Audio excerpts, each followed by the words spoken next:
Hi friends, నా పేరు ప్రభాకర్. మీరు చూస్తున్నారు పిఆర్ టెక్ తెలుగు. ఫ్రెండ్స్, ఈరోజు వీడియోలో నేను మీకేంటంటే నేను మహాలక్ష్మి గురించి చాలా వీడియోస్ చేశాను. దాంట్లో వచ్చిన కమెంట్స్ ఏంటంటే, భయ్యా మహాలక్ష్మికి సంబంధించి ఆ స్కీమ్‌లో 2500 ఇస్తానంటున్నారు కదా! సో 2500 ఎప్పుడు ఇస్తారు? అసలు ఇస్తారా? ఇవ్వరా? ఇస్తే డేట్ ఎప్పుడు? ఒక వీడియో చేయండి అని అడగడం జరిగింది. వాళ్ళ కోసం ఈ వీడియో చేస్తున్నాను. ఫ్రెండ్స్, దానికంటే ముందు ఫస్ట్ టైం మీరు మన ఛానల్ చూస్తున్నట్టయితే మన ఛానల్‌ని సబ్స్క్రైబ్ చేసుకోండి.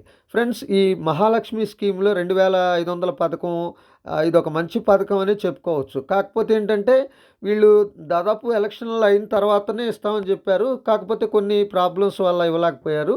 సో, ఇప్పుడు మనకి దీన్ని రీసెంట్‌గా ఏం చేశారంటే, చాలా వీడియోస్‌లో ఈ సంక్రాంతి కానుకగా మనకి 2500 మహిళల ఖాతాలోకి ఇస్తున్నారు అని చెప్తున్నారు. కానీ అఫీషియల్‌గా గవర్నమెంట్ అనేది 2500కి సంబంధించిన అప్డేట్ అనేది అసలు తీసుకురాలేదు ఇంకా. సో, ఈసారి ఇస్తాము, ఖచ్చితంగా సంక్రాంతికి ఇస్తామని కూడా న్యూస్ ఎక్కడ రాలేదు ఇంకా.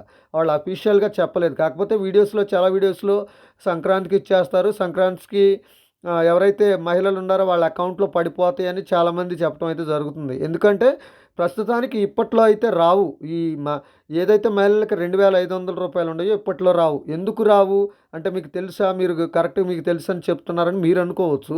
సో, ఎందుకు రావు అంటే, మహిళలకి 2500 రావాలి అంటే దానికి సంబంధించిన అకౌంట్ వెరిఫికేషన్ ఉంటది.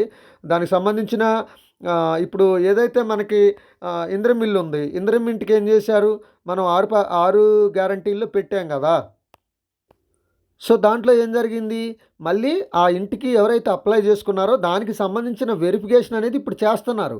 చేసి ఈళ్ళిస్తారు. అలాగే రేపొద్దున మహిళలకి ఇచ్చేటప్పుడు కూడా ఎవరైతే 6 గ్యారంటీలు పెట్టుకున్నారో సో, వాళ్ళని వెరిఫై చేస్తారు మళ్ళీ. వెరిఫై చేసిన తర్వాతనే వాళ్ళ అకౌంట్ డీటెయిల్స్ అవన్నీ తీసుకున్న తర్వాతనే వాళ్ళకి అమౌంట్ అనేది క్రెడిట్ చేయడం జరిగిద్ది. సో, కాబట్టి ఇప్పట్లో మహిళలకు 2500 సంక్రాంతికి ఇస్తారు లేదా ఉగాదికి ఇస్తారు అనేది అయితే లేదు. సో, ఖచ్చితంగా ఒకవేళ గవర్నమెంట్ అనేది ఇయ్యాలి అనుకుంటే దానికి సంబంధించిన వెరిఫికేషన్ ఉంటది. ఆ వెరిఫికేషన్ అనేది కంప్లీట్ అయిన తర్వాతనే ఇప్పుడు మనం ఇంటికి 6 గ్యారంటీల్లో ఇంటి కోసం పెట్టుకున్నాం కదా! ఇంటి కోసం పెట్టుకున్న వాళ్ళందరికీ ఇప్పుడు వెరిఫికేషన్ జరుగుతుంది కదా! అలాగే 6 గ్యారంటీల్లో ఎవరైనా పెట్టుకొని ఉంటే 2500కి సంబంధించిన ఆ 2500 ఒకవేళ గవర్నమెంట్ ఇవ్వాలి అనుకుంటే వెరిఫికేషన్ చేసిన తర్వాతనే ఎవరు అర్హులు, ఎవరు అనర్హులు అనేది చూసుకొని చెక్ చేసుకొని సో, మనకైతే ఆ డబ్బులైతే క్రెడిట్ చేయడం జరుగుతుందన్నట్టు. సో, కాబట్టి ఇప్పట్లో మహిళలకు 2500 సంక్రాంతికి, ఉగాదికి అనేదైతే లేదు. సో, అలాంటి న్యూస్ కూడా ఏం రాలేదనే చెప్పుకోవాలి.